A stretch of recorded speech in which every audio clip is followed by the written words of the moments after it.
Yeah, thank you so much, everyone, for joining us this evening. Really, really appreciate it.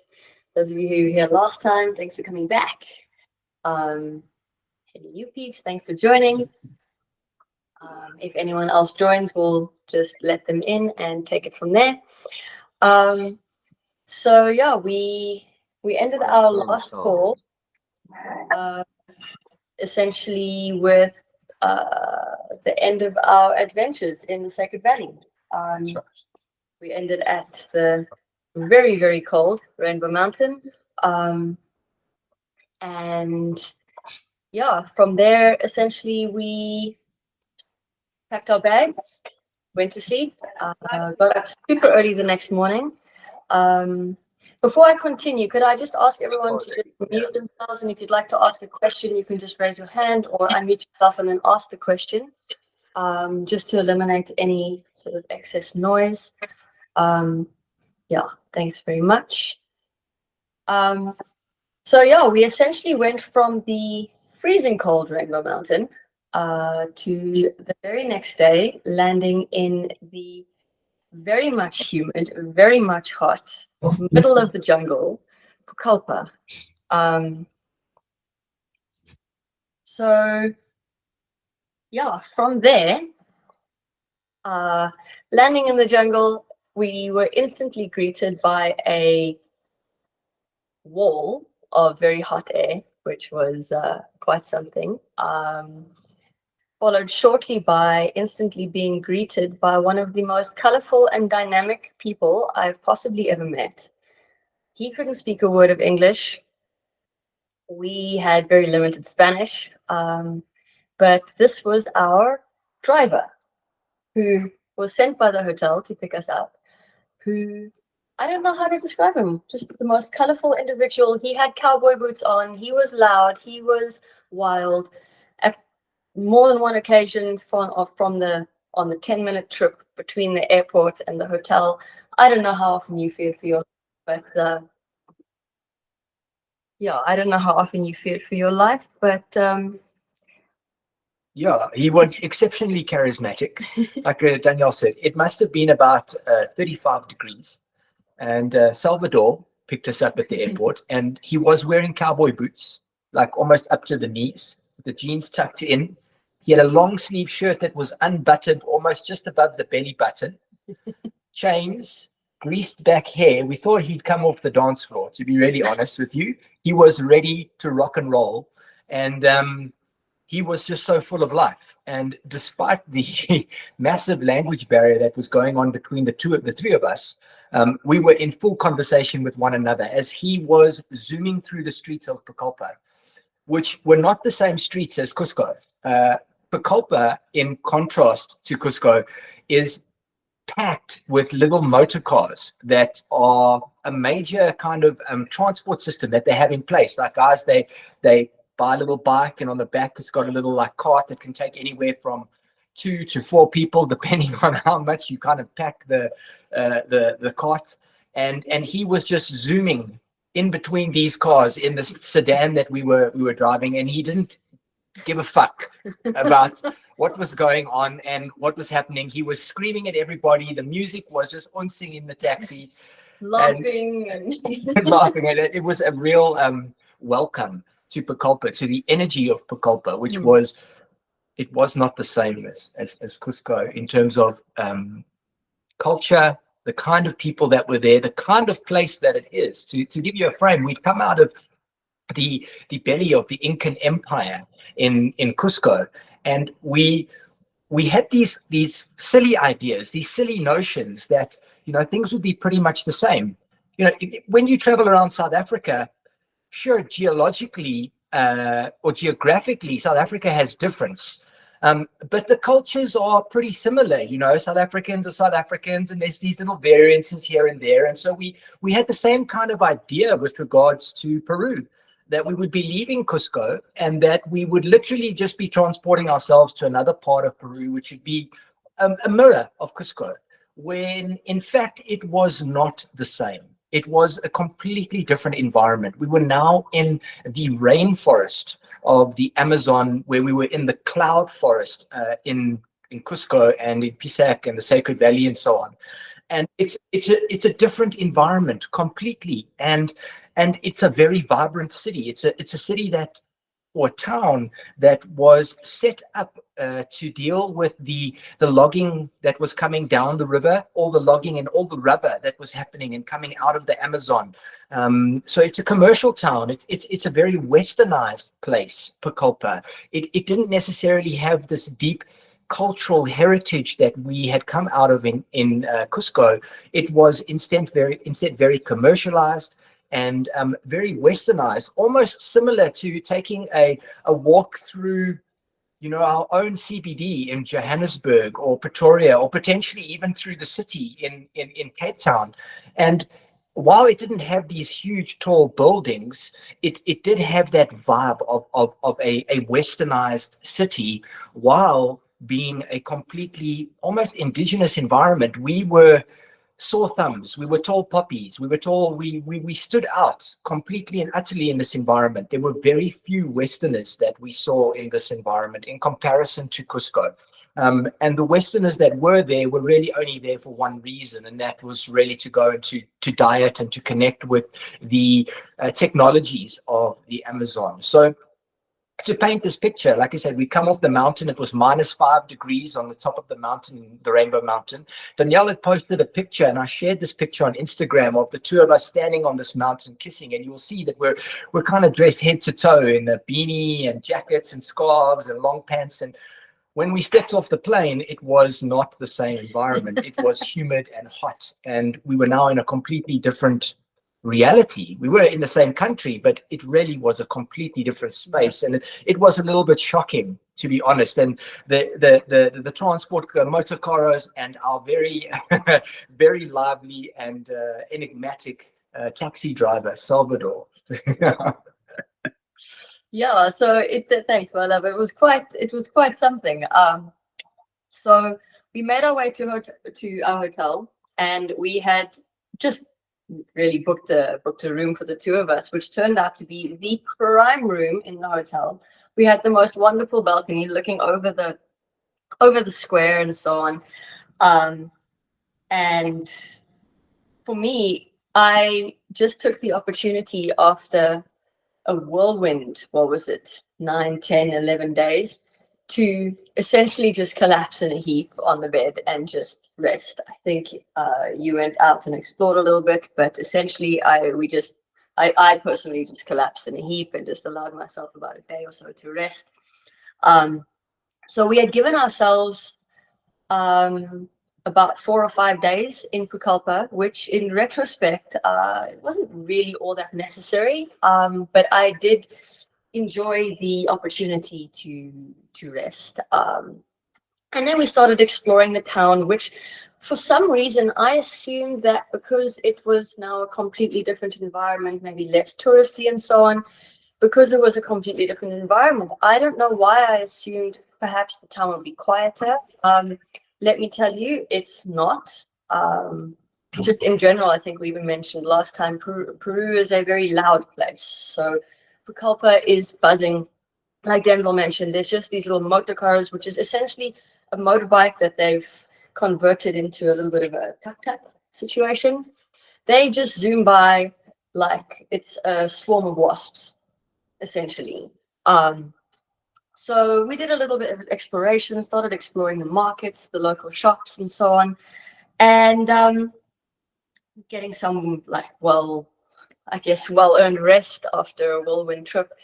And at some point, it was about 2 or 3 days in, we decided to go exploring, to really find something unique to do. And we asked the hotel where to go, and they recommended lunch just at a place on the Yarinacocha Lagoon, which is, I think it used to be part of the Ucayali River, but it's kind of turned itself into a lagoon. And off we went in search of this restaurant. And if there was limited English in the Sacred Valley and Cusco and so on, this was 10 times as true in Pucallpa, where English was not even optional in a sense. So off we went exploring and so on, and we found ourselves at the harbor, where there's a whole bunch of people who have their boats and so on. And this gentleman approached us, offering us boat tours, and we threw caution to the wind and decided to take one. This person had exactly 0 words in English, so it was a most interesting tour. Somehow communication was still pretty much perfect. I'm not sure how, but apparently communication between human beings is far more than words. So this gentleman, Mario. This gentleman, Mario, took us out on a boat, and we'll also share these photos as the albums, as we upload the albums online. Which has been quite a challenge. Just FYI, if you've ever tried to load like a lot of pictures onto Facebook, I'm not sure if you have, and to try and organize them in order, it is a massive task. So please know that with regards to the first talk that we had, we have 9 or 10 photo albums that we're busy loading. We've loaded the first 3, and it took Danielle, like, I swear, like about 8 days just to do those first 3, because Facebook is full of like tricks and plans and does allow certain things, doesn't allow certain things. So the pictures will come, and they will come in time. So please bear with us with regards to that. Thank you. Yeah, thanks so much. Yeah, so then we went out on this boat tour, which was absolutely beautiful.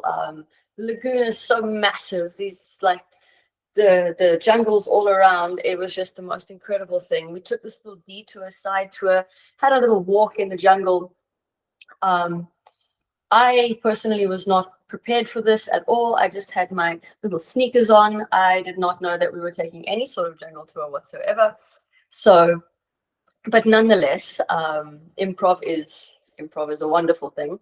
Yeah, and so off we went. He was telling us about the trees and the area and so on. And then next thing, he took us to this little village, which I believe the name of this village translates as the 11th of August, believe it or not. And there we climbed off the boat and saw little stalls and stuff, and purchased a few things, and just was experiencing a whole different side of Peru. At this point, it was a whole lot less Western. That's more the city center of Pucallpa. Now it's a little bit more traditional. Some more of the indigenous locals and so on. And then the next thing we found, we were offered this tour, which cost us exactly 5 soles each, which is approximately anything between 20 and 25 rand.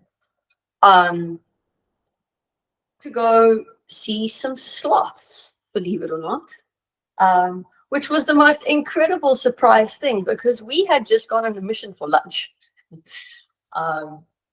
And we were directed on this sloth tour by another woman, also 0 English, also lots to say, a lot to share about everything around. How much of it we absorbed, I'm not sure.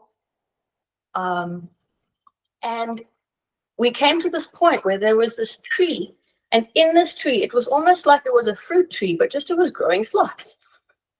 There must have been about 20, give or take, sloths just hanging off this tree, and it was the most beautiful thing. We were literally about that far away. Personally, I didn't touch any of the sloths. I'm not sure about you. No, I did not. But it was just the most delightful, quaint little experience. Just this spontaneous sloth tour. I've never seen them live in my life before, so it was a wonderful new experience. Yeah, and then we just bought a couple of curios in support of the village, and then off we went to a floating restaurant on the lagoon, on the Yarinacocha lagoon, for lunch, which was really, really beautiful. I'm not sure if you have anything more to add before I move on. Yeah, to Pucallpa. we had been advised to go and just a little personal fear I'll share with you is we had been advised to go to this anaconda restaurant. And at this restaurant, you're able to handle anacondas and engage with them. But I have an inability to touch a snake. There is something about the texture of a snake that I don't know what happened in a past life. I don't know what happened in this life, but I'm not able to touch snakes other than my own. So I couldn't handle this anaconda.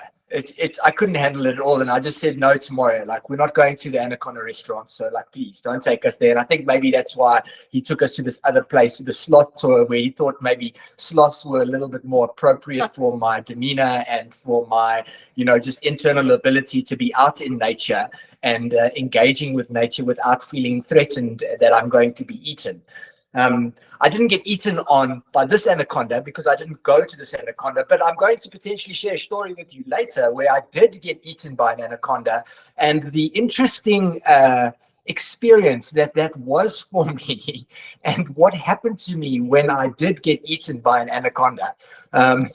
Snakes were also a bit of a theme for me throughout the course of the dieta, as I came across some red-tailed boas, and I really got a face-to-face experience with the land one evening in the dark. But I will get to all of that. So we had some lunch and we cruised back. And so if you ever are in Pucallpa, the only thing to really do in Pucallpa is to see some of the culture there. There's some Spanish culture there, and there's some indigenous culture there. If you're interested in the Spanish history there's also this going on there. Outside, and the only other thing to do is to take a trip up to Yarinacocha, and to potentially, if you have support, if you're with somebody, take a journey up to San Francisco.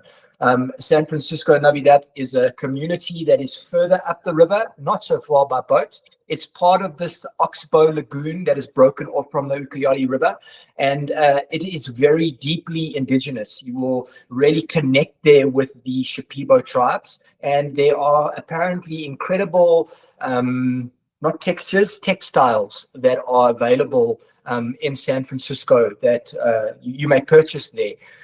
We didn't get a chance to go to San Francisco because we weren't really sure at that time, and then we were going to go after the diet up to San Francisco, but life had other plans for us. The diet had other plans for us. The plants had other plans for us, and kind of created a scenario for us to not actually go there. And so we never ended up going to San Francisco, and it is a place that I personally would like to take a journey to next time we are in Pucallpa, before we head into diet, to go up to San Francisco and to connect with the tribes there, because there's a lot of indigenous Shipibos there that have a lot to share. Their crafts are some of the most beautiful things you might see. They have deep meaning and relevance, and they have been passed down generation from generation. The ikaros, the healing songs that they sing, are woven into these textiles. There is magic present in these textiles, as well as the bracelets, the beadwork, the kushmas, everything that they make. You can see some of the stuff that I'm wearing here, and these all represent some of the the energetic patterns that are revealed when one is under the influence of ayahuasca. So yeah, that was that. We cruised back. We did pull into Pucallpa a little bit too early, but we kind of were giving ourselves a lot of time and space between things. We were waiting in Pucallpa for our first group of individuals, because Daniela and I decided to do a month of dieting with Noya Rao. However, at the center that we were at, they were in fact offering two-week stints. And so some people were only coming for 2 weeks at a time, and we were waiting for that first group of people to arrive. The hotel that we stayed at was advised by our maestro, Don Roberto, and we were also waiting his arrival, as he was currently in Santa Rosa, which is about 3 hours by boat downriver, where he was with some of his other apprentices, where they were dieting and doing their work with certain kinds of plants, and a specific maestro that has the ability, capacity, and connection with these plants in this area of the jungle. Mostly the plants of Bobinsana, tobacco, Ajasacha, what else? Pinot Blanco, these other kinds of plants. And so we were waiting for him to come up, and he did. Obviously, he came back, and a day after his arrival, our group started to filter in. And the first group of people that arrived there was only 6 of us. I think 6 of us that 6 participants that did the first diet. We had one individual from the Netherlands. We had one individual that had flown out from Australia. She's a Scottish woman. She's a doctor. However, she came all the way from Australia. And then we had an American that came down from the States. And we had, I can't remember, a Bulgarian who I think was also living either in, I think she was living in the Netherlands at the time. However, post-diet, I believe that he received the messages to go back to her homeland and to reconnect with the land there of Bulgaria.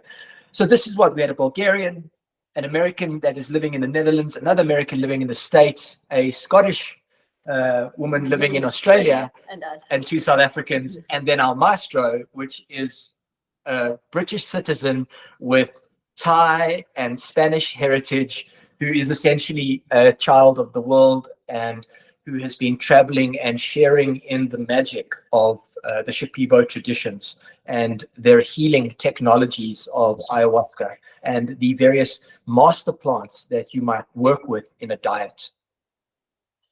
The group arrived and we gathered, and the maestro had his plans for us, and our plan, he laid those plans out for us, and they involved us having dinners together, going through the town together, and he shared with us his insights on where we could do money exchange, where we could eat healthy food that was in alignment with the diet that we were doing, and I'll share a little bit more about that just now, as well as preparing us. We traveled around to different markets, mercados, and it's at these markets where people have stalls. They have these little stalls. I felt like a kid back in the 80s. Well, I was born in 1979 and grew up in the 80s, 90s, where we had environments where people basically owned small businesses, little cafes of veggie shops or cafes, just little spaces that they owned. And this was very much, Peru was like this, that everyone had a little business. I think I mentioned this in the last talk, but Peru has a very low unemployment rate, only like I think lower than 4%. And it seems that everybody there has something to do. They're selling something, they're engaged in some kind of trade. And this is very much what it was like in the market. Some people selling juices, some people selling jerseys, some people selling flip-flops and tog bags and all these kinds of different things. And our maestro helped guide us to prepare ourselves to purchase what we needed for the diet. Now, you might ask, what do we need for the diet? Well, we need tools, because a lot of things are happening in a diet. And a diet, in essence, is a container that has specific kinds of, protocols that are attached to it. These protocols have to do with diet. They have to do with stimulation.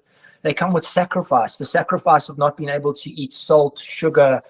We don't necessarily eat pork, but no pork, no physical contact, no sexual intercourse, no personally or interpersonally, no incoming data. We were advised not to be on our phones. Lots of isolation is happening.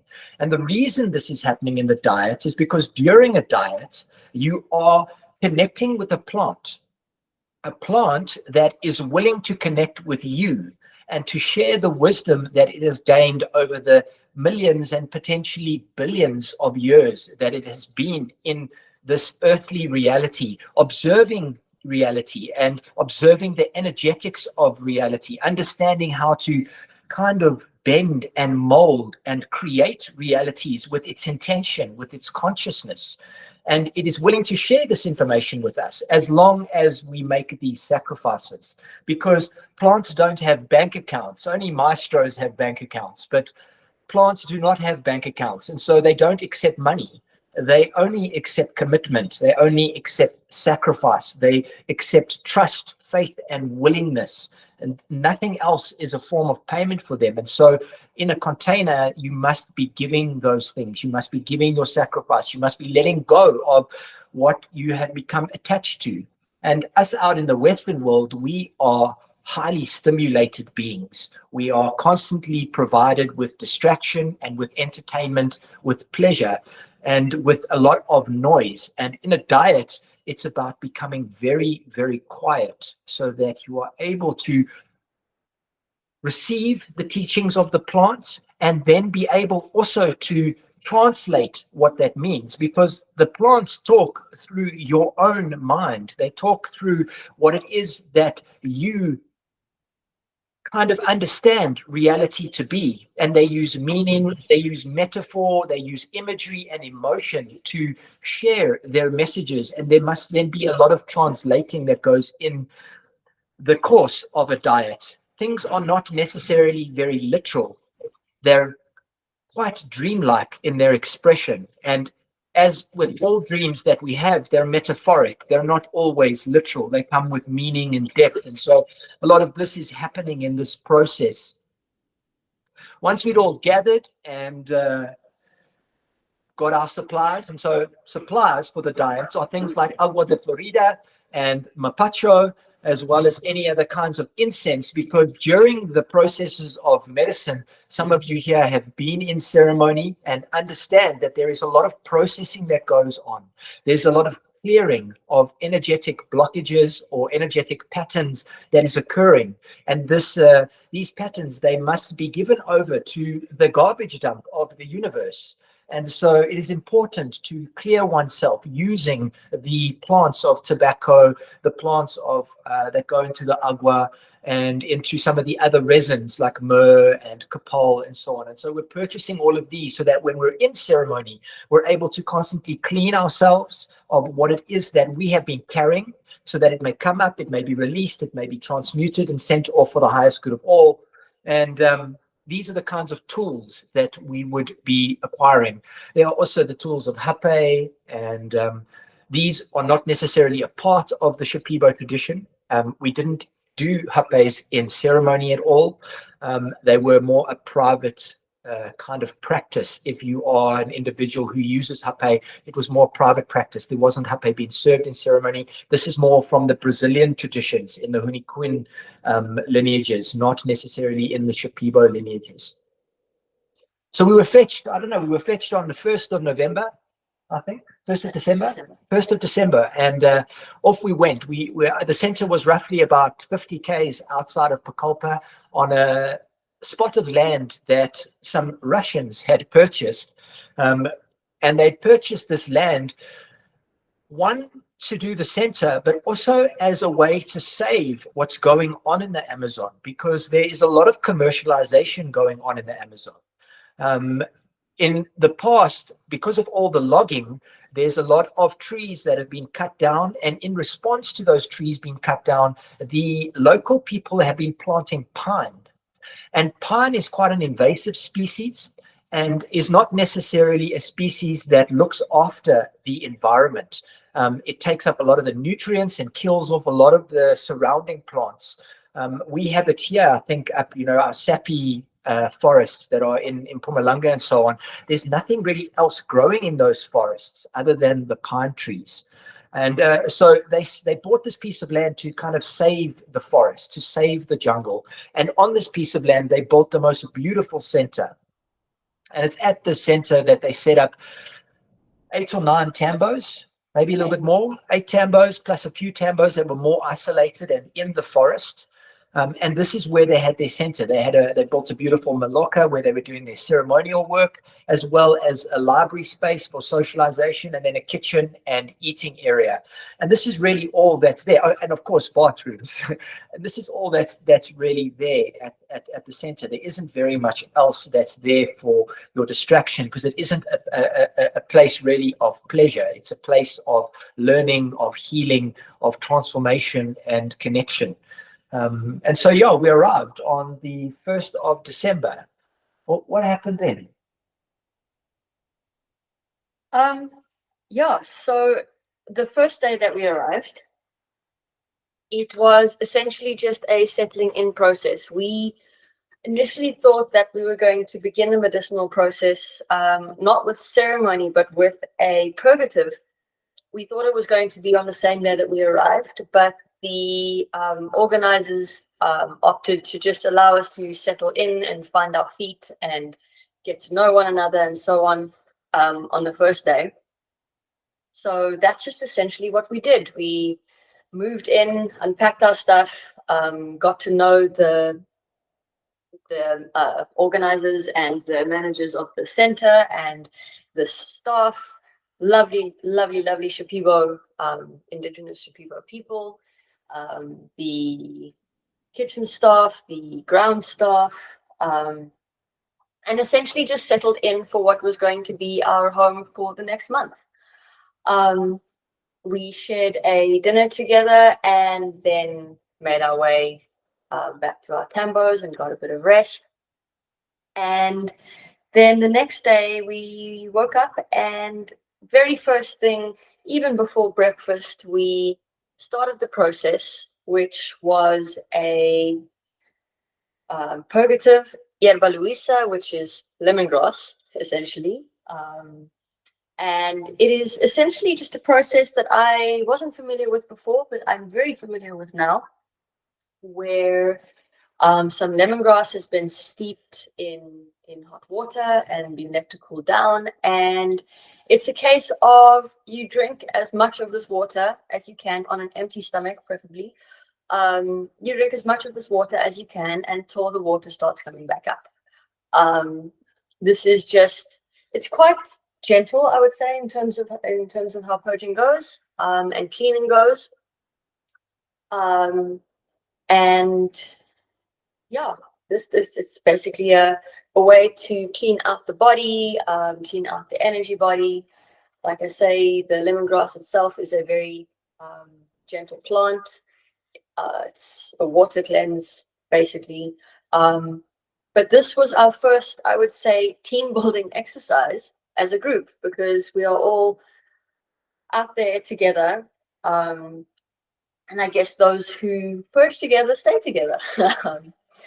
And with this group in particular, we would get to know each other quite well over the course of the next 2 weeks. So yeah, there was that. And thereafter, we joined for breakfast and had a slow day, where later in the day we had the opportunity to meet the main Maestra Mahua of the Mahua tradition. And it is the Mahua family that essentially carries the lineage of this great tree, Noya Rao. I'll get into more of that in a moment. But they are the predominant custodians of this master plant and of this lineage and of the diet of Noya Rao. So we got to meet the maestro and share our intent with the maestro.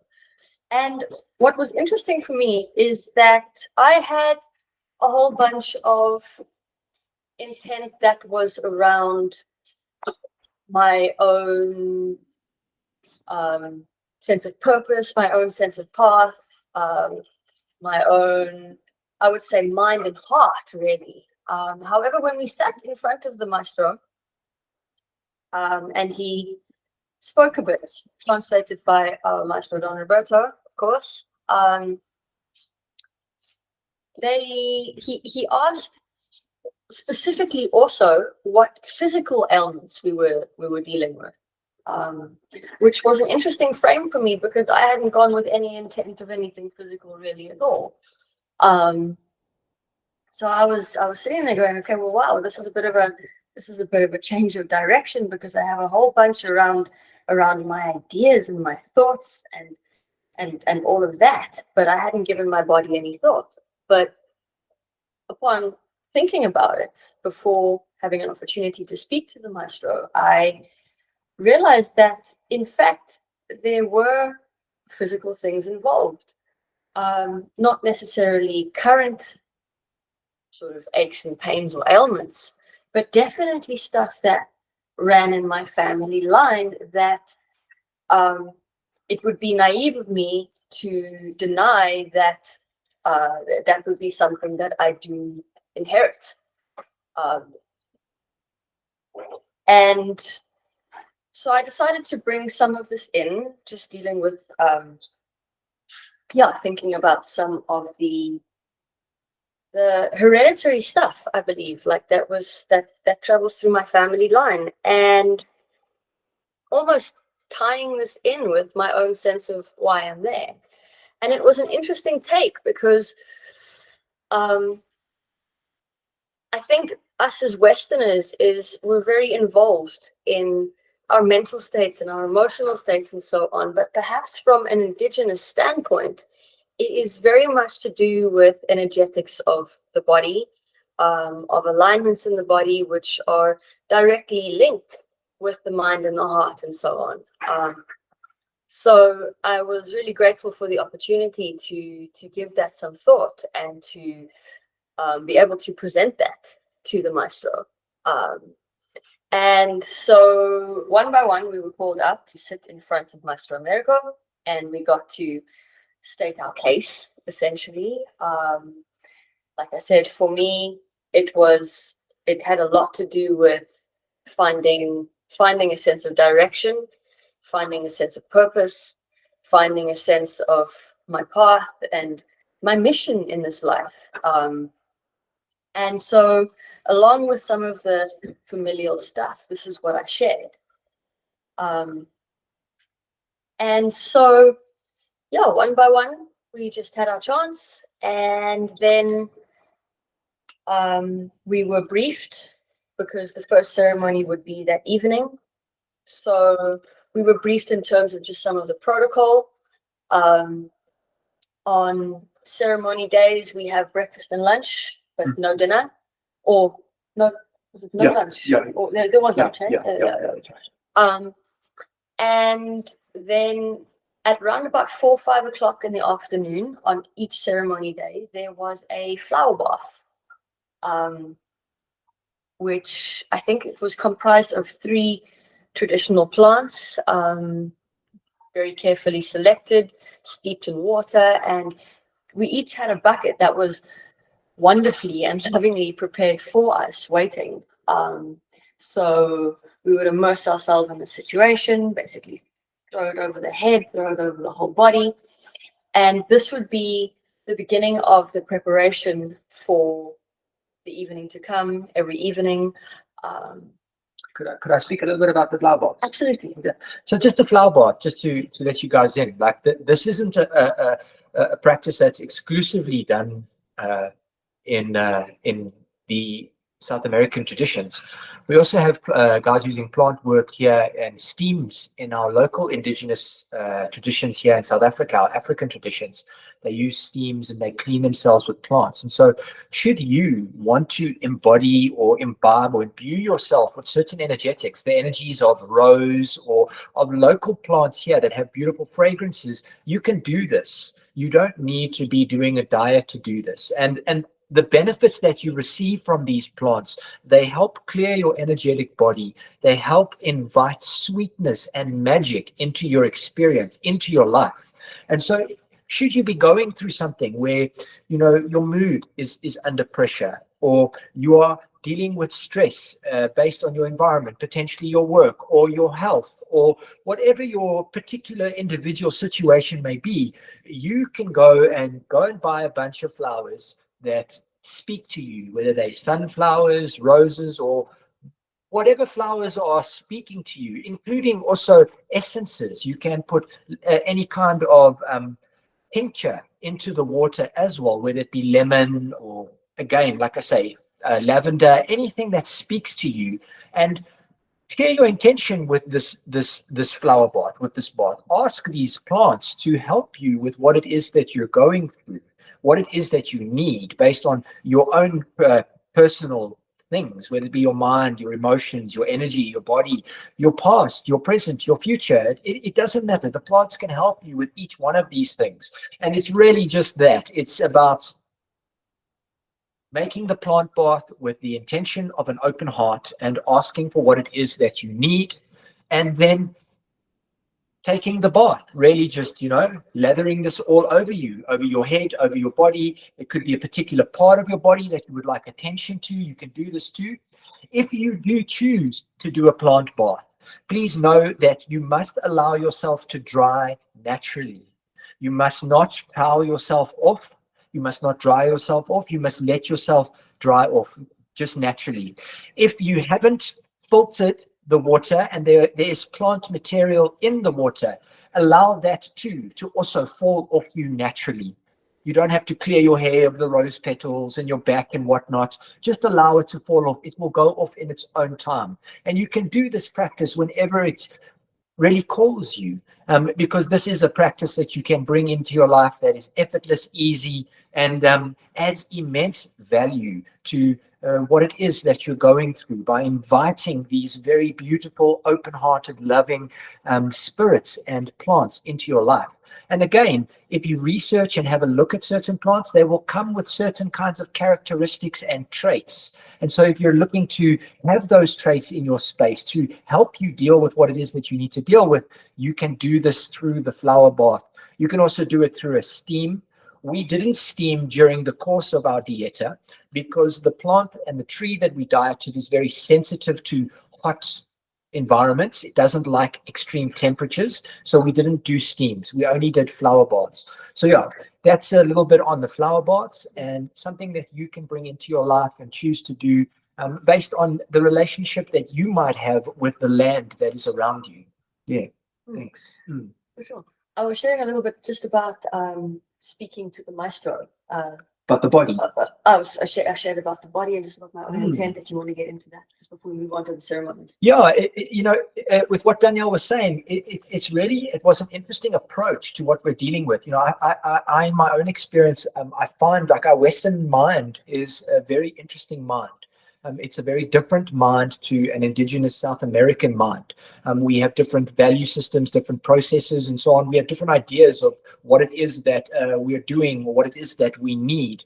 And I find a lot of time we're dealing, let's say you attend an ayahuasca ceremony here in South Africa, you might do a 3-nighter. That 3-nighter doesn't necessarily allow you the opportunity to dive very deeply into your body.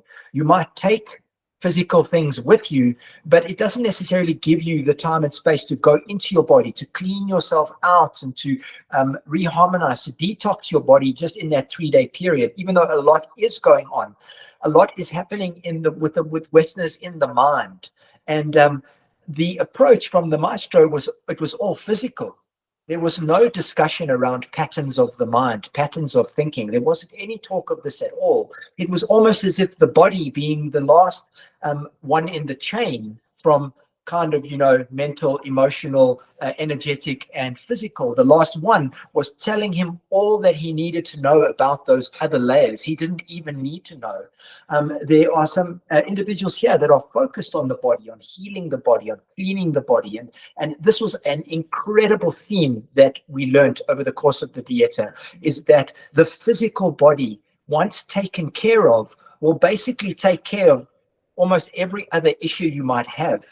If you're dealing with a depression, or you're dealing with an anxiety, you're dealing with a fear or a guilt, or you're dealing with a grief, healing the body will help you actually process those emotions. It'll help you process those thought patterns. You don't necessarily need to go and always sit purely with a therapist dealing with the mind. You might actually need to rather sit with a nutritionist and deal with the body first. And this was an immense eye-opener for me as a person. I wasn't used to this approach. I was always taking my belief systems, my patterns, my emotions into ceremony, where now I was actually having to deal with my body in this space, and the healing that was required at this level to allow that to filter up into these higher levels of who it is that I am.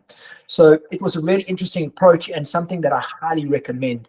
Should you not be on this path of taking care of your body, knowing who's here and who's sitting here, there are individuals here that are totally focused on taking care of their body from a nutritional point of view, from an exercise point of view, from a detox point of view. And so, there are great skills just in this talk alone that can help you with that process. And if you are wanting to take that journey and you don't know anyone personally, please reach out to me. I will recommend people on this call that you can speak to about dealing with your body, cleaning your body, looking after your body. It will help you deal with some of these other things that are going on in the course of being human, that come with the emotions, the past, and you know, the traumas and all the things that we kind of go through just being alive. So yeah, that's really what I would like to share in regards to that. Yeah. Okay, great. Yeah, Yeah, thank thanks. you. So yeah, with this all, with that all sort of done and dusted, we were cleaned out by the Yerba Luisa. We had shared our intent with our maestro, and we had flower bathed and gone into a bit of silence and personal time and readied ourselves for the first evening. So in we went, not really sure what to anticipate, what to expect, which is a very normal occurrence with medicine. Any sort of expectations have always proven to be quite moot in medicine spaces. Those of you who have engaged with the medicine will know what I'm talking about.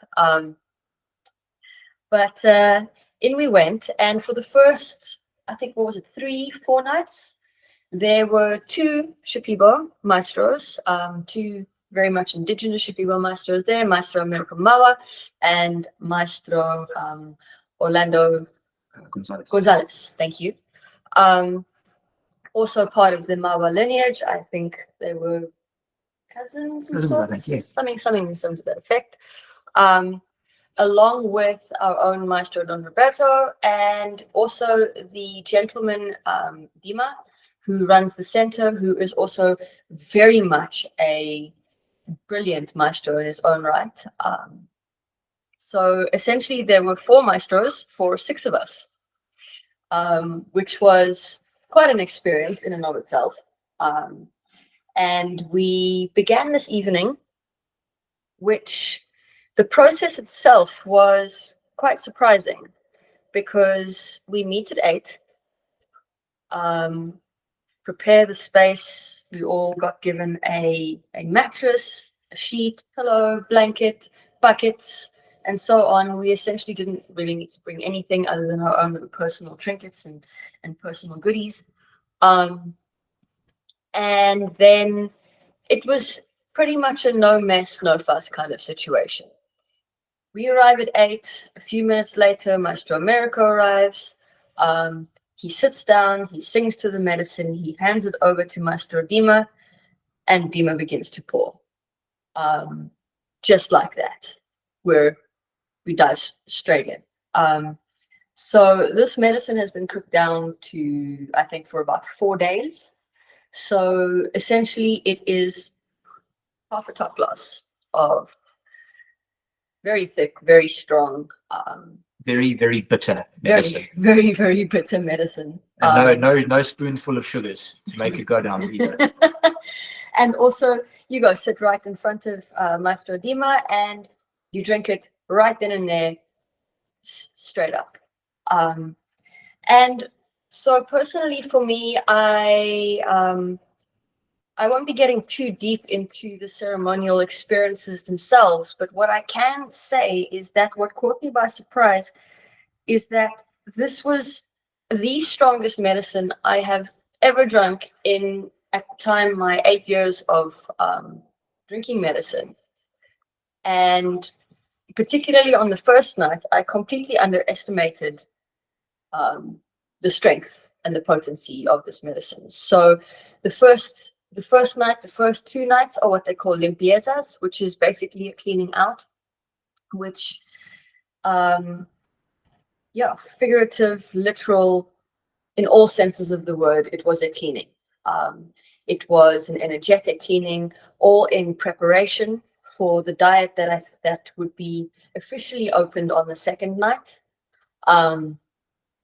And yeah, the first night, I'm going to say this, that the medicine hit me like a complete and total cannonball. There was no handshake. There was no gentle entry. It just, like I said, it just literally cannonballed me.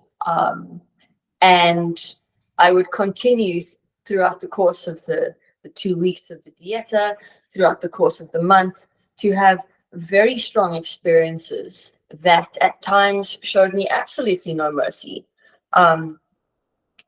But so on a physical level, without getting into too many details, the dieta really focused a lot on my body. I was given a deep physical cleanse, a deep intestinal cleanse. It would be up to your imagination to figure out what that means, but I was cleaned out in ways that I have never experienced before. And this physical cleaning was paired with, it was almost a metaphor for the cleaning of my psyche that was busy happening. I had a lot of release through energetic purging as well, which in a sense was, I'm not sure how to describe it, but in a way it was a lot of shaking, at times a lot of vocalization, which oftentimes I would reserve for the trips to the bathroom so as to not disturb any of the other participants. But there was just so much coming out and coming through me of stuff that I would say I had thought I had released before, but was sitting so deeply embedded in my cells that it required this kind of experience to really get deeply into, to really reach into those deep cellular levels, to pull the stuff sort of up and out and through me in this container that was a completely safe place to do this. So that was just sort of in general what was happening throughout the month for me. But so Noya Rao, the easiest way to describe who this plant is and what this plant is if you've watched the movie Avatar, the first movie Avatar, there is this tree that's quite central to the plot of the film, a tree who essentially unites the community, whose leaves glow, it glows quite bright and so on. And this is the real life earthly equivalent of this tree. There's only about, the numbers vary depending on who you speak to, but anything between 4 and 6 or 7 of these trees that are known in the jungle. And Noya Rao is the tree of light. She comes with a lot of light. And what light is absolutely all revealing. There is nowhere to hide in the light of this tree. The energy is akin to what we would generally know as Christ energy. Super bright, the medicine of truth, the medicine of light, which essentially means that it's also a medicine that brings up a lot of shadow, as it would, being the bright light that she is. So there was a lot of shadow work going on, a lot of stuff that was coming up and out, being revealed, things being revealed to me about my own mind, my own state, my own patterns, my own beliefs, you name it. Everything that could be revealed, I believe, to some extent, was revealed. So some of the revelations that I was having is that, firstly, the shadow that I observe in others is a direct mirror image, a revealer, a sort of beacon of truth for me. A beacon of truth for me in terms of my own shadow. That which I observe in others is somewhere present in me too. That which triggers me in others is somewhere present in me too. That which I see in others that I enjoy, that I love, is also aspects of me that are present in me too. Another realization, a learning that I went through something that I was shown is just to fully embrace my own very neurodivergent self, which at the time was a very beautiful experience for me. Integration of that has been a different story, but I will get a little bit deeper into that when we cover the integration. But just to learn to accept who it is that I am, to learn to accept my difference, to learn to accept the ways in which I'm unique, the things that make me me. I also came to understand on a physical level through the deep clean that gut health, physical health is of the utmost vital importance. Personally, for me, I would recommend it for everyone, to be honest, but this is just my own learnings in terms of that. I got given a message through Denzil that should I take care of my health and my gut health and my physical health, that I will live a very long and healthy life, which ideally, personally, is what I want. So, yeah, also that has been another journey of integration, again, to be covered in an evening where we are covering that.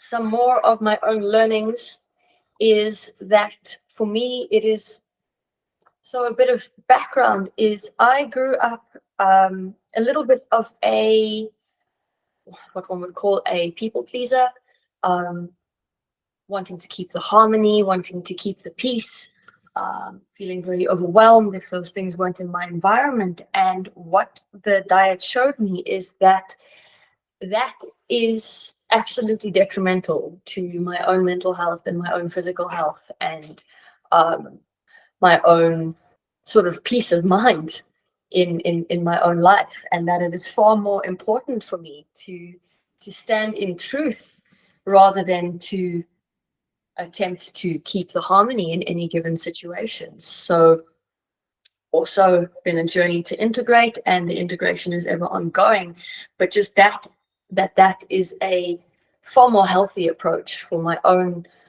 state of mind, because in a sense keeping harmony on the outside comes at the expense of my own inner harmony. It comes at the expense of my own inner truth.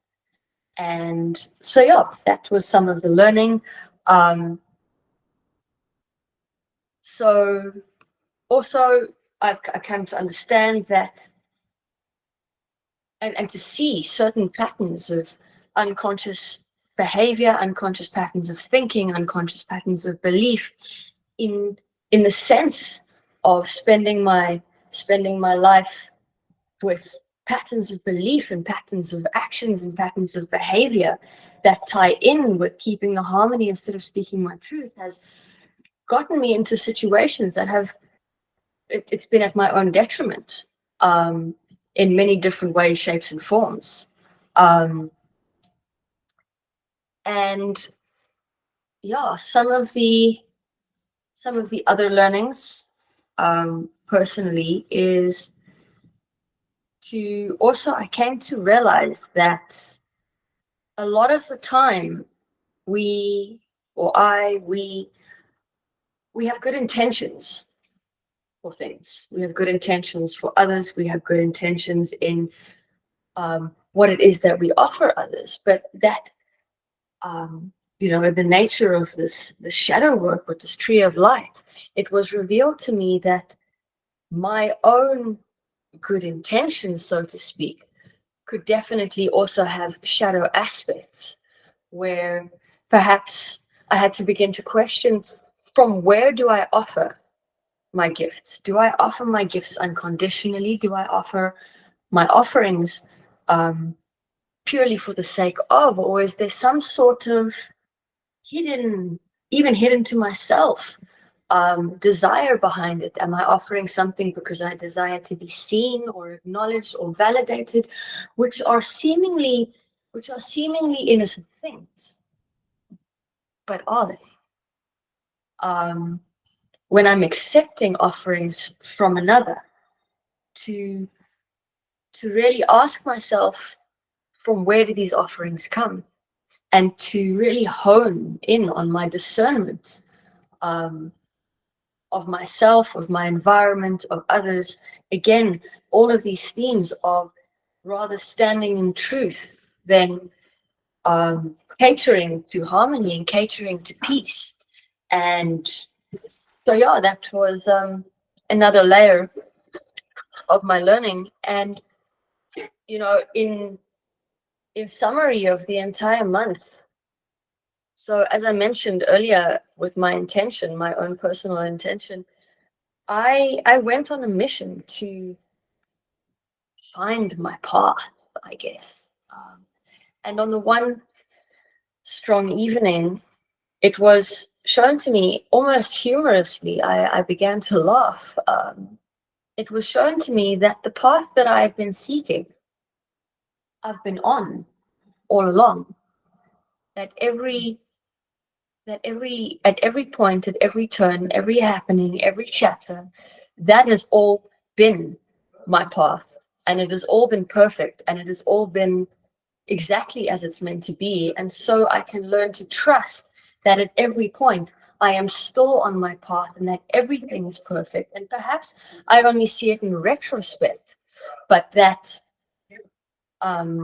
it is all perfect.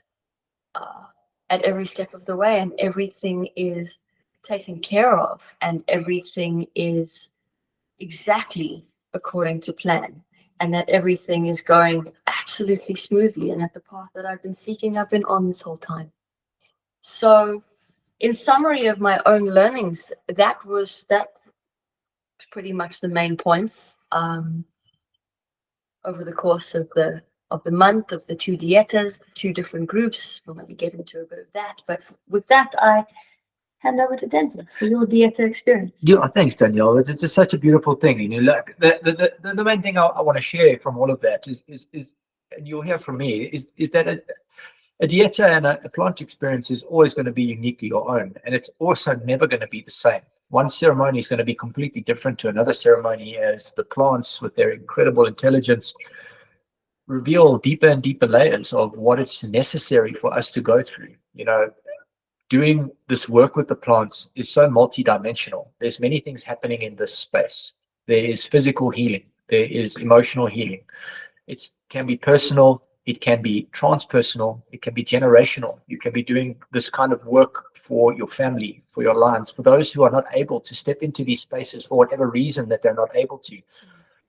You can be a beacon, a representative, a node in the line that can kind of do the work that then is able to kind of reverberate and vibrate throughout the lineages for people that have been here before, that have passed, and also for those that are still to come, because of the ever-present wonder of the word, and not just the word, but the truth of everything being right here, right now.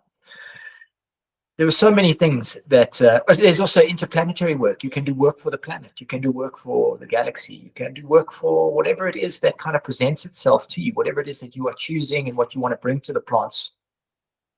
I went to Peru because I was wondering what it is that I should be doing with my life. I went there to find direction. After a dramatic change instigated by my plant work and supported by the plants, I went through very challenging times that I'm still kind of finding my feet around. And because plants work in their own time, they don't work in the linear time that we work in. They work in a different kind of timeline, and things happen when they kind of allow it to happen and they make it happen. And that's not always the same for us. And so when I had this change in 2020, I then was unsure about my way forward. And so I went to Peru to find direction. I had a metaphysical basket of potential that I took there, of what is the direction that I should go as an individual, and the kind of value that I want to add into the communities, into my relationships, into my family, and what is my purpose here. To answer that without having you wait till the end, is the plants just told me build community. And it's a much more complex reality than the simplicity of what it is that they gave me. But to first build community, I first needed to go through what I needed to go through in my diet. And I felt in my diet that I was completely opened up, almost as if a surgeon had just cut me open and had laid me bare and took each little part out of me, took each organ out of me and cleaned that organ, cleaned the cells of that organ, cleaned the energy of that organ, cleaned my mind and cleaned my heart, cleaned my liver, my intestines, my pancreas, cleaned little nodes in my brain. And it was a constant cleaning that was going on. And obviously, once things have been cleaned, there are only two places that they really come out, which is the top or the bottom. And so there's a lot of this going on. There's a lot of stuff coming out the top and there's a lot of stuff coming out the bottom. But all of this has got to do with the cleaning that was happening. And over the course of 18 ceremonies, I was piece by piece put back together by these plants so that I may come back into this here and now and fulfill my request of what my purpose might be and to build community. And you know, just echoing what Danielle was saying about integration, it has also taken time. We're now at the end of the 8th month of this year, and things that happened in ceremony in that very dreamlike subconscious metaphoric space are only starting to make sense now today. And kind of understanding is slowly rising as this tree roots itself within us. Once you do a diet, the energy of this plant will be with you for the rest of your life. And it will be your duty, it will be your responsibility, as it is mine, to take care of this connection, to take care of this relationship, to nurture this plant, to maintain my diet, not to cross my diet with ill thoughts, ill behaviors, ill foods, to kind of walk a path of light, a path of truth, which is a much more, it's a very difficult thing to do, everybody. We're living in a world where we are dealing with realities that are exceptionally dark, things that we're really struggling with. And to find truth, to walk a path of truth requires an immense amount of sacrifice and awareness. Luckily, we have the plants to help us on this journey, but it is a very deep commitment that one makes. And so over the course of these ceremonies, I was cleaned. My psyche was clean. My dreams were cleaned. There were ceremonies that I had where the maestro was with me in dreams that I'd had in the lead up to me going there. And in these dreams, there were parts of me that were outdated, yet they were still deeply programmed in my subconscious mind. And I would dream about that I was this person. I was a person that would be disintegrous. I would be a liar and a cheater. I would be a murderer and a thief in my dreams. And I would wake up in this body and I would be like, wow, am I this person still? Am I still a cheat? Am I still a murderer? Am I still a thief? Am I still a violent human being? And then I would go and pray and meditate and work with tobacco and work with what it is that I've learned already on my plant path. And, you know, really like, okay, cool, like stay clean on my path. Yet I would still be having these dreams. But in ceremony, these energies would rise and they would come up in some of these ceremonies. But now I was with the maestro and he would be walking with me through my subconscious mind, through the dream, and he would be singing. And he'd be singing these Icaros. And for those of you that haven't been in ceremony with ayahuasca with ayahuasca, in the ceremonies, part of the technologies are the songs that get sung by the maestro.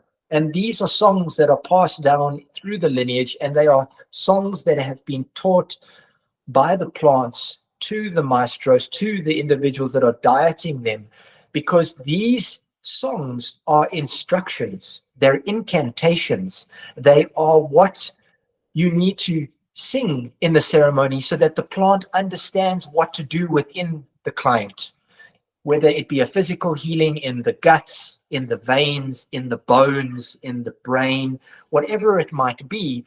While the maestro is singing these Icaros, he is in fact, or she is in fact, telling this plant and commanding this plant to use its incredible wisdom and intelligence to heal you in the way that it knows best. And so this is part of the technology that comes down. And there are different technologies that come from different tribes because they've all been doing their work with the plants over a very, very long time. It's disputable how long that time is, but it is a very long time. And they've all been learning different things. And so while I was finding my purpose, I was going through a reassembly, a disassembly and a reassembly. And in the metaphor of my ceremonies and the dreams of my ceremonies, the medicine was very, very strong. And I was having extreme visions. I, as an individual in my ceremonial space, I learn a lot through vision. The plants and I communicate through sight, through the sight that is coming and happening through the activation predominantly of my third eye. It is also part of my personal journey to begin to observe through my physical eyes what is going on in the space, for me to learn about the energetics, to understand density and lightness, because usually where there's density in an individual or in a space, that is where cleaning needs to occur, so that realignment may occur and healing may happen, growth may happen when those densities get cleaned up. So this is what can happen, and this is some of the path that I'm walking, to be able to use my third eye to connect with the visions and the teachings, as well as my physical eyes to understand what's happening in the space, so that I may be able to assist and help what's going on in the space. As Daniel mentioned, this is the tree of light, and with all lights clear away shadow, and this is what we were dealing with in the dietas. In the first dieta, there were 6 of us, and in the second dieta, there were 14 of us. And so the dynamics were completely and utterly different between the 2 dietas. However, what was common was the shadow work that was going on interpersonally between all of us. Now, in a diet, isolation is one of the key factors of a diet. However, in a group setting, we must eat and we must connect in some way. And so in those connections, there was also a lot of turbulence for me that was going on as I was observing my shadow playing out in my frustrations, my angers, my insecurities, my sense of like needing to assert my dominance and control of an environment, not being able to sit back, to allow and to trust in what is happening in, as Danyal said it, in the most perfect way, because she is not only on her path, we are all on our path. And it is happening in absolute divine perfection, because we are all connected to the whole. We are connected to the totality, and that totality is an intelligence that is far greater than my own personal IQ or EQ.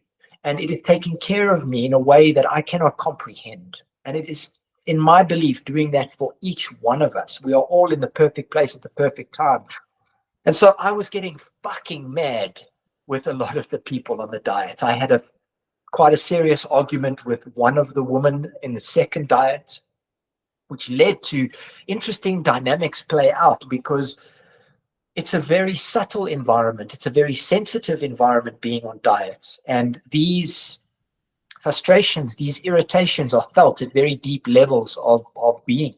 And I felt immensely angry and upset, and that was rippling out into whoever I was connecting with. And so this is what was happening for me. I was clearing out these angers, the angers that I had received from my mother, my father, my grandfather, my grandmother, their grandparents, and so on and so on and so on.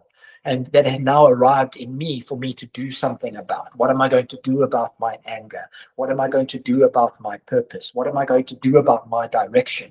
Am I going to take responsibility for all of that and do something about it and heal myself in the best way that I know how, so that I can be the best version of myself? Now, I was also dealing with some family stuff. My father dealt with dementia and Alzheimer's in his old age. He had a heart condition that created complications in his brain that I believe stemmed from a broken heart, because it was initially an emotional issue that created a physical outcome in his reality. And so I had these concerns, these personal concerns of suffering from the complexities of dementia, Alzheimer's, and having a stroke. And the reason I'm sharing this with you is because this was one of the physical kind of factors that I brought to the space when the maestro asked me, what am I dealing with physically? And it was in one ceremony that the maestro came to sing to me.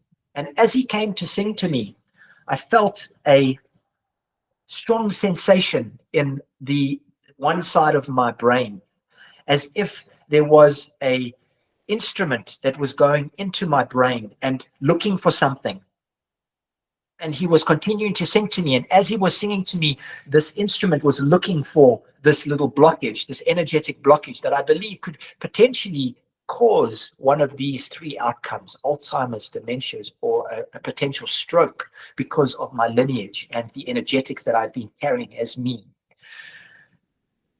This then came out in the most extreme purge I'd probably felt in a very long time, where I was no longer purging from the bottom up, but I was purging from the back of the brain, and it was coming through me, clearing me and clearing out this blockage that was happening. And as I was purging and purging and purging and begging for this to please stop, as I was surrendering and needing to surrender into this moment, I was cleaned out, and instantly I felt transformed. I could hear in a way that I'd never heard before. I could hear a butterfly fly. I could hear creatures making noises outside. I swear I could hear thoughts of other people. I felt telepathic. In response to all of this, my intuition has been something that has been very, very heightened since I got back. And my ability to see the future has been one of the gifts that I have been receiving from the work that I've been doing. Now, it is a gift that I have. It could be a gift that you have. You could receive other gifts. I also know that there are people here that have worked with medicine that are receiving gifts that seem supernatural, but they are receiving these gifts and they are having these experiences. And while I was listening to the bugs talk to one another, I was listening to the wind blow through the trees, the vision started to rise within me again, and a great snake started to come towards me like a train. And I could just see the snake swirling through the room, and it looked like a train. It was the length and breadth of a train. It wasn't a little snake like this. It was a huge thing that was happening around me, and it was coming for me. And it came for me, and it swallowed me whole. And I was very intrigued by this environment. Luckily, I have been drinking medicine for some time, and I'm used to the process of dying. I have died many, many times, and I would like to reassure you in this here now that dying is the greatest thing that could ever happen to you, that could ever happen to anybody. It is the most liberating, wonderful experience to die. And so as the snake ate me, I died once again. But as with life, because life is the very essence of experience and of being, of existence, I did not pass away. I merely arrived in a new dimension. And inside the snake was a whole new reality, a reality where I was now able to choose what it is that I want for myself, who it is that I want to be, what it is that I want to do, how it is that I want to connect with people, how I could bring this instruction of community to life, being me and who it is that I am. And this was just one of the experiences. This was one of 18 nights of very metaphoric, very visual experiences. I was eaten. In this reality, I was eaten by many, many different animals who came to feast on me, which was quite an interesting process for me. Because while all of this was happening, I was telling these animals, sure, eat me, no problem. Like, I just got eaten by a snake. I don't care. Like, you can eat me. The bucks could eat me, and the frogs were eating me, and the other kinds of animals, dogs and things were eating me. And I was giggling inside of myself because I realized as they were eating me, I was becoming them. And that because they ate me, I now owned them. I was inside of them. And I think this is also something to take home in terms of the foods that we eat, that we become what we eat. We become what we take in, whether it be media or propaganda or foods or emotions or energy or whatever. When we take something in and we eat that thing, we become that thing. And so I learned it's very important what it is that I take in, what I say yes to. And it's even more important what I say no to. And that actually, when I say no to something, I am honoring that individual. I'm honoring who it is that they are and recognizing who it is that they are. Because I do not need to take them in their essence. I am looking to maintain my wholeness, my fullness as me, my light is what I'm looking to have. And this was, again, another theme of the Dieta, you know, removing all of these distractions of social media and food and otherness and intimacy and pleasure and, you know, diving into my aloneness, into the fact that I came here alone, that I leave here alone, while always being connected to the whole. It was a very physical experience. I went through immense times in the bathroom. I spent many ceremonies in the bathroom doing what you know gets done in the bathroom. It was very funny for all of us. We would be sitting there, going through our processes, giggling and laughing with one another.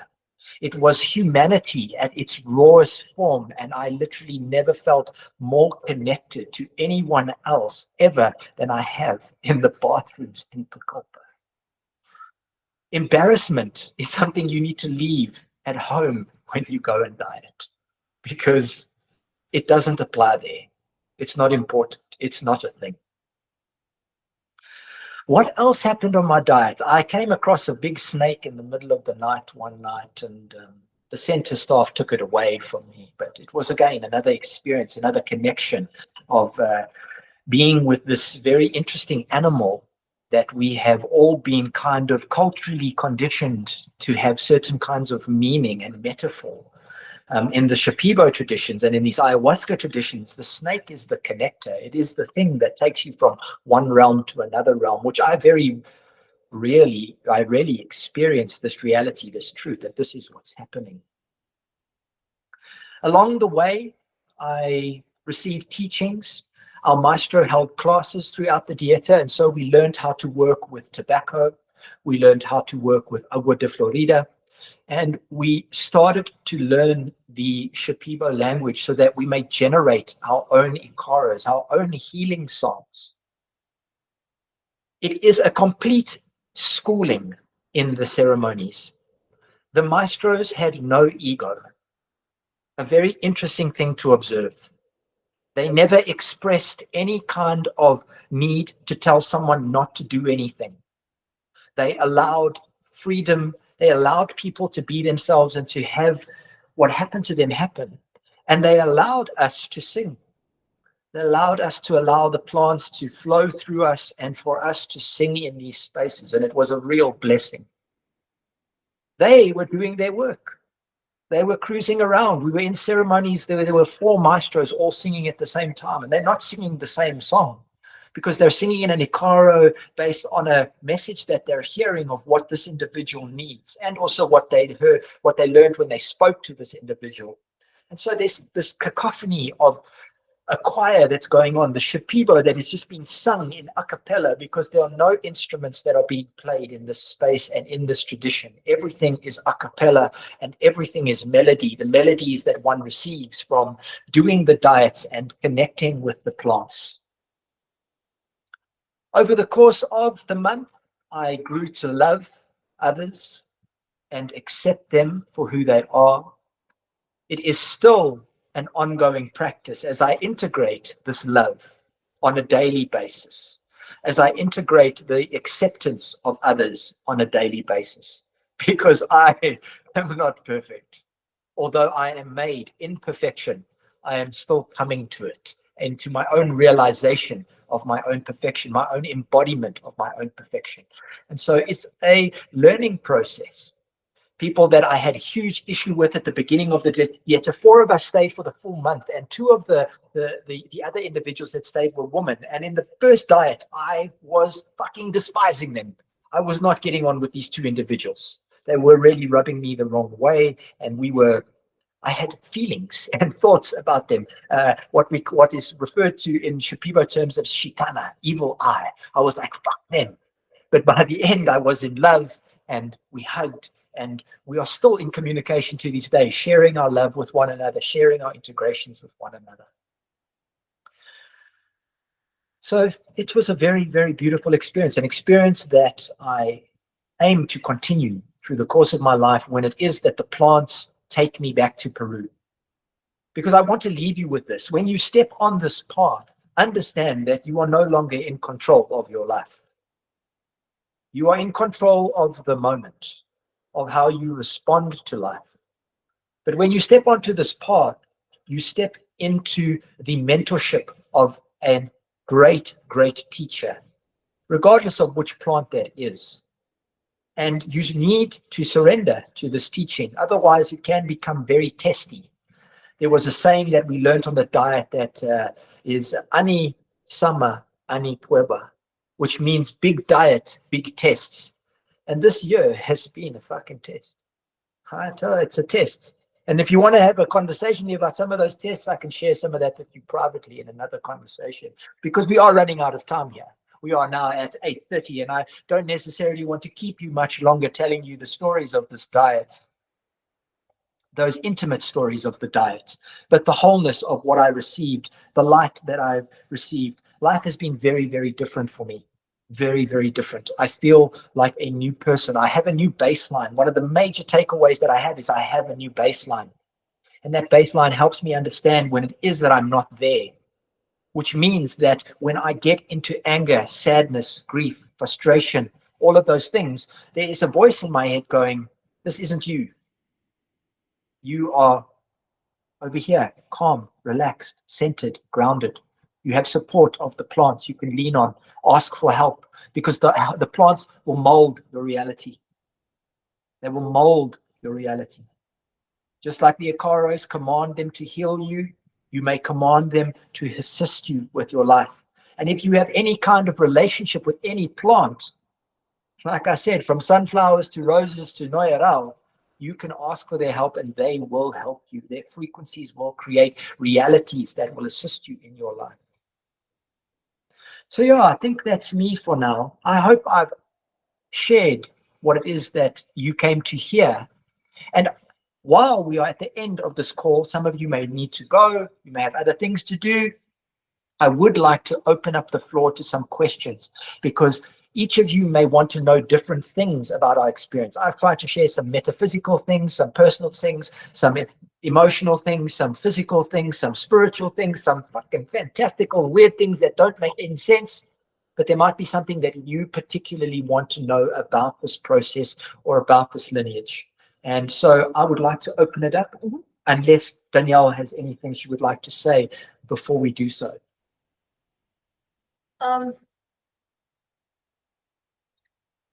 No, I think I pretty much covered everything that I wanted to say, and anything I didn't cover about some of the teachings and the processes and the things that we learned along the way, Denzil did cover in terms of the Shipibo and the learning of the language and the being almost granted access to the frequency of this language through some energetic processes that we went through.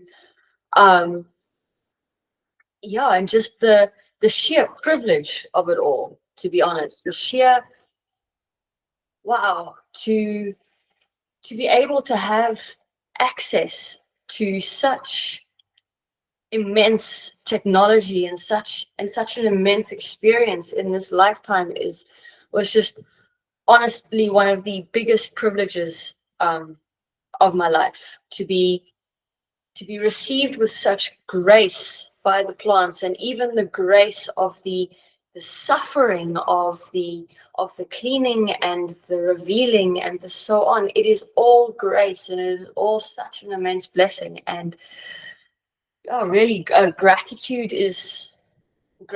for it all is, I think, possibly my top takeaway from the experience. So thank you for tuning in.